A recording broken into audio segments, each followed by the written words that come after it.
Welcome everyone to Fantasy Basketball Trends, the show where I give my thoughts on some guys that I like and some guys that I don't like over the last week. The guys that I like can range from streamers to trade targets or just guys to pick up and hold, while the guys I'm not liking can range anywhere from outright drops to somebody you need to keep a close eye on. I got a pretty packed list for you this week, but, week one is not necessarily in the books yet at the time of uploading this, but, we're underway under the fantasy season. A lot of times this can be the most crucial time to, make pickups and be kind of scouring the wire, as, a lot of times players you may not anticipate really pop off in the first couple games, and that's when you have to pounce, right? Because they maybe just be rostered for the rest of the season. So with that being said, like I said, I have a pretty packed list for you this week, so really want to get into it. Anyone who knows me is not going to be surprised by the guys in this list, as I've been talking most of them up for a decent portion of the offseason. The first guy on my list today is going to be Ryan Rollins. And he's one of my favorites coming into this year. With Kevin Porter Jr. going down, obviously there's some upside here. And I've said this from the beginning. I think Rollins ends up as the starting point guard for this Bucks team by the end of the season. They didn't invest a ton in Kevin Porter. Rollins got a 3-year deal, so they clearly see something in him. He's not a world beater, but you're getting some assists, steals, which the steal rate looks especially nice, and he has the potential to pop for like a decent scoring night, and he looked really good closing last year. This Bucks team is still really figuring things out. Miles Turner has not stepped up yet as I expected, over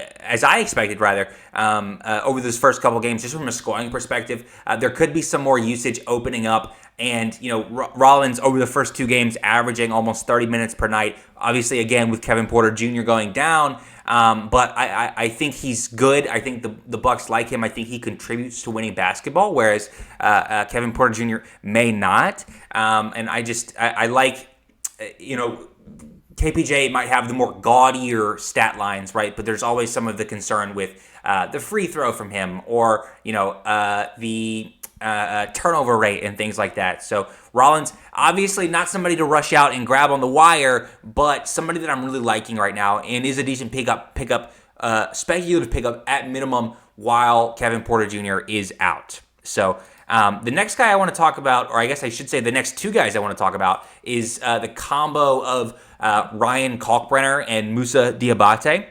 I know there was some concern coming into the season about Mason Plumlee and his role on this Hornets team.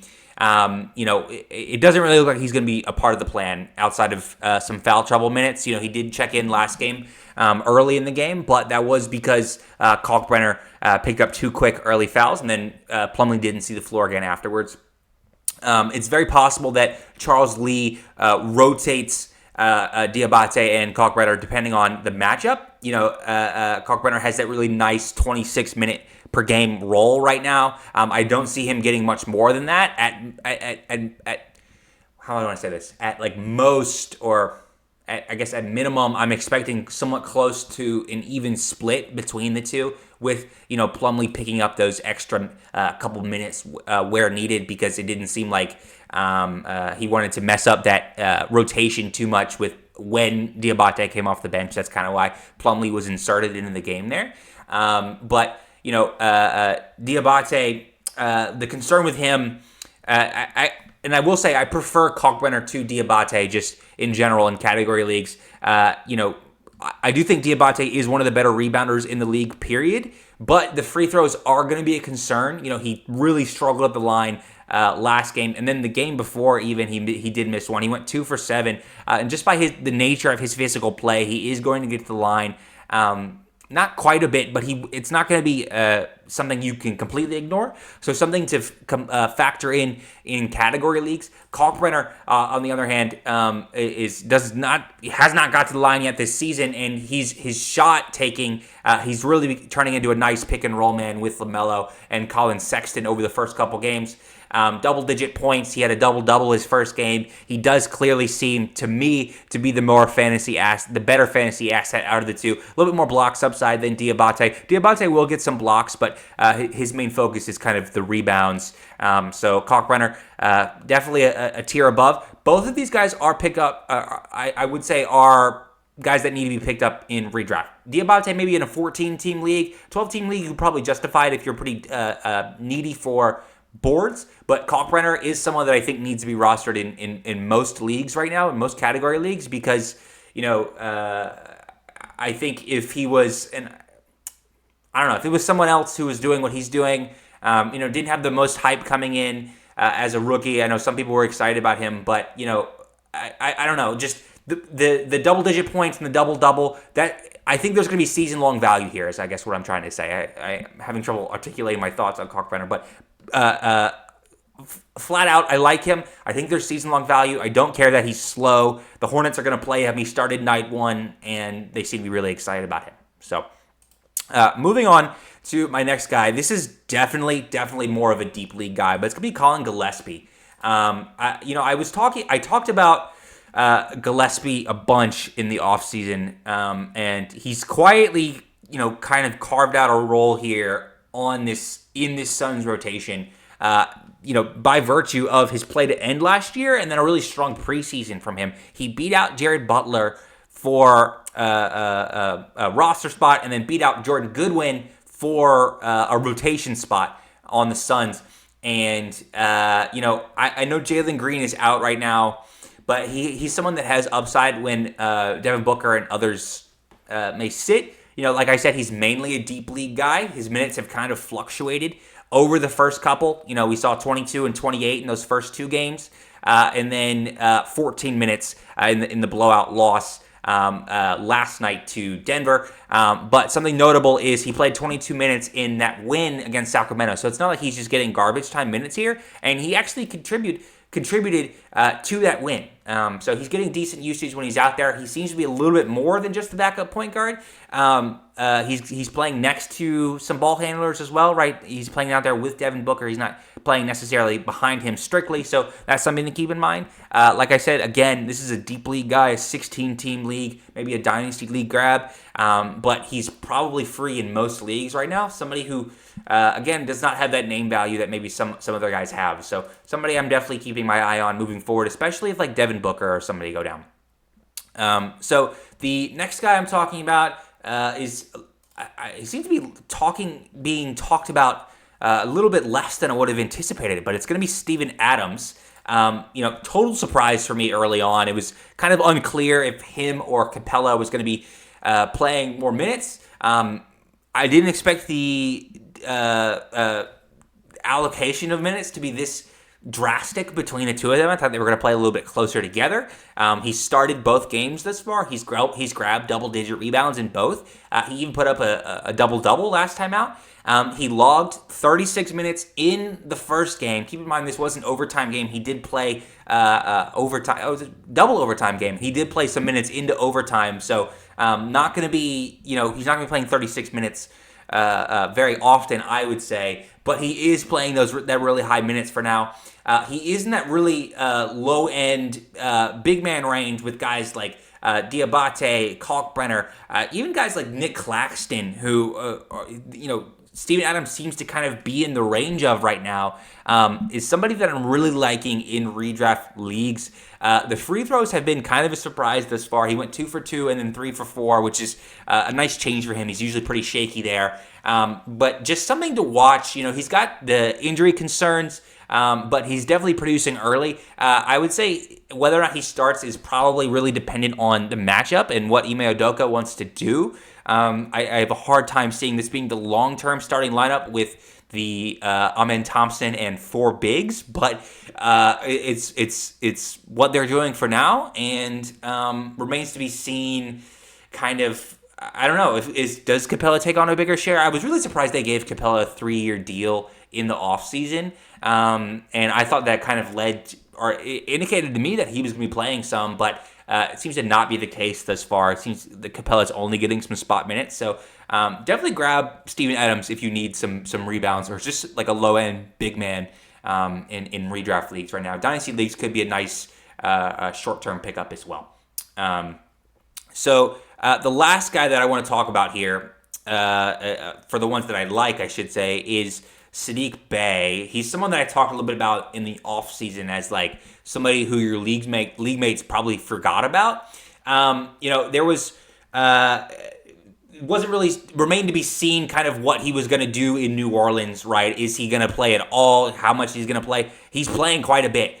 He's playing over 20 minutes. Let me get the exact number here. Over 20 about 28 to 30 minutes these first two games. And he's very involved, right? They need that they need his production from the forward spot. He's taking threes. He's getting those rebounds like you would expect him to. I would think as he kind of gets more comfortable throughout the season, we could see his production increase, not by virtue of taking more shots, but maybe he grabs a couple more rebounds. Maybe he shakes off some of the rust. He is shooting 44% from the first two games behind the three-point line. Tough to ask for much more than that, right? But, he's a nice low-end redraft guy who is kind of following this theme of guys who, your league mates aren't really thinking about, right? While they're running out and grabbing, like, the obvious pickups like Cedric Coward or maybe Trey Johnson or something like that. These are the guys that, kind of slip through the cracks and you're able to sneak, whether it's just an instant pickup or if you guys have like continuous waivers, you're able to grab for 0 or 1 or 2 free agent auction bidding or fab dollars. So, he's not going to hurt you anywhere. Like I said, he's giving you those solid rebounds and threes. Pelicans just don't look really good right now. And with an injury to anybody that's playing next to him, Zion, Trey Murphy, Herb Jones, any of those guys in injury would help Saddiq Bey. So another guy to be mindful of moving forward. Moving into the guys that I'm not liking right now, the main one, or I guess the top one, is going to be D'Angelo Russell. Just a full drop in all formats. The role is not there for him. He's behind even Ryan Nembhard. And Jason Kidd said they're going to have to, kind of figure out what they want to do at the point guard position. The hope is that he was going to start at point guard with Kyrie out. It's not even happening there for him, or with Kyrie out. 15 minutes in game one, I was like, okay, maybe this is just an outlier. And then 8 minutes in game two against the Wizards, which they lost. That is bad news if you're a redraft holder for D'Angelo Russell. His dynasty value is probably also taking a hit here. The Ryan Nembhard, not that Ryan Nembhard is some kind of world beater, but the fact that he can't even just fully outplay Ryan Nembhard for 16 minutes or 20 minutes per night right now with Kyrie out, might I remind you, is concerning. And when Kyrie returns in January or maybe February, it's something that is probably not going to be good for him.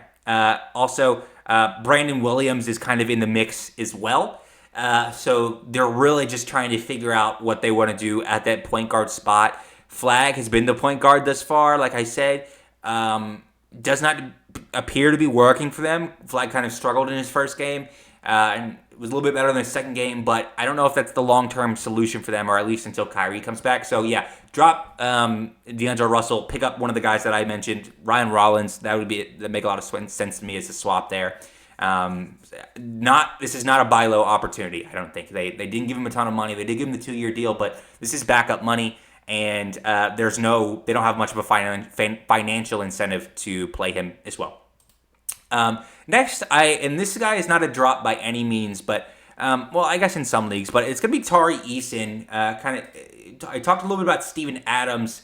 The concern here with me is his usage, right? I would love to see Tari Eason in that starting lineup as opposed to Steven Adams. And he's only getting like 5 or 6 shots in these first couple games. And his fantasy value comes from high usage, high efficiency. Maybe not high, but maybe he's how is he going to get to 12 or 14 points per game if he's only taking 5 or 6 shots? So that's kind of the concern there for me. And then also Kevin Durant being in the fold now is obviously hurting him.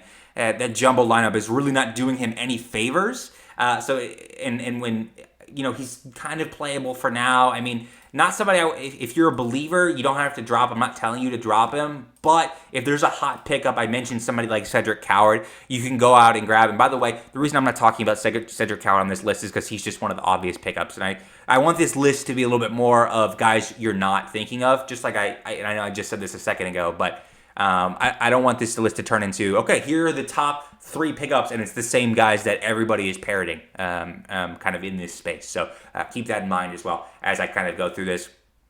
But yeah, the efficiency wasn't even there in the first couple games. 1 for 6, 2 for 5. Again, 2 games. But if he is your worst player, he is droppable, especially in shower leagues. If you're in an 8 or especially a 10-team league, you can just cut bait on Tari Eason. Dynasty leagues obviously hold, see what happens. Dorian Finney-Smith returning is a little bit concerning as well, though, because who knows if he's going to take any minutes from Tari Eason. We do need to see Tari Eason get inserted into that starting lineup at various points for him to retain the fantasy value that a lot of people thought he was going to have coming into this year. And then the last guy I want to talk about is Cam Johnson. Again, not droppable right now, but maybe kind of bring down the expectations for him a little bit. That role is not what it was in Brooklyn, and it might not even be what Michael Porter Jr. had in Denver thus far through the first couple games. Remember, this is a deeper Nuggets team. They have guys like Bruce Brown, Spencer Jones that can come off the bench and they don't need to play the starters so significantly or stagger them maybe how they would previously, right? So it's just a tougher lineup. He's not going to have as many shots. I know Aaron Gordon has just gone crazy in the first 2 games, but I think he was being kind of drafted a little bit closer to his ceiling, and I wonder if that might have been a mistake, right? With and Cameron Johnson, some of the upside that was coming closer to the end of his tenure in Brooklyn was he was getting a couple of assists, right? He had ticked it up to 3 assists per game, and the points was close to 19 points per game. I just don't think Cam Johnson is going to get there. I think he's going to be closer to what he was kind of in Phoenix, maybe 12 to 14 points per game.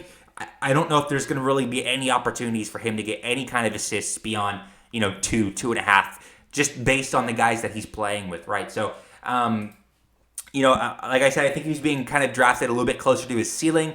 It's more likely to me that he settles kind of into an elite streamer category, someone who's just barely above waiver level, depending on the league size you're in, and is not undroppable, but is somebody that if he's the worst, similar to Tari, if he's the worst player on my team, maybe a week, 2 weeks from now, I wouldn't have any problem dropping him, whether it's for a streaming spot or whatever. But again, kind of following the theme with a few of these guys, Tari Eason, or Gillespie and things like that. If there's an injury to, this Denver lineup, Cam Johnson is going to probably be the biggest beneficiary, right? Because he's kind of that 4th option on offense right now. Maybe even in a starting lineup could potentially even be in the 5th option, right? Behind Aaron Gordon and Christian Brown. It's possible. That's not really what you were hoping when you were drafting Cam Johnson. So, anything that happens to guys in front of him will help him, obviously, and that kind of goes without saying for most of these guys. So, but with that,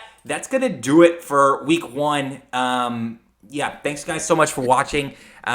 We've got links to our website in the description. We just put out a new Dynasty rankings last week. Really excited about that. We've got a Dynasty Outlook video just talking about some of the guys that we've ranked in our previous Dynasty ranking and comparing them versus Andrew and Mitch and myself. That's coming out later this week, so be on the lookout for that. We've also got our Patreon in the description. Thank you so much to everyone who has supported this far. If you guys want bonus content as well as more frequent, we've doubled the amount of updates that we make to our Dynasty rankings. We're not paywalling the rankings, right? We're doubling the amount of updates, and we're putting half of those updates, all of the extra ones, on Patreon. So if you want more frequent updates, we've got that there as well as bonus videos, bonus articles, everything like that. We have a Player of the Month series where we talk about one player per month each month. That is Patreon exclusive as well.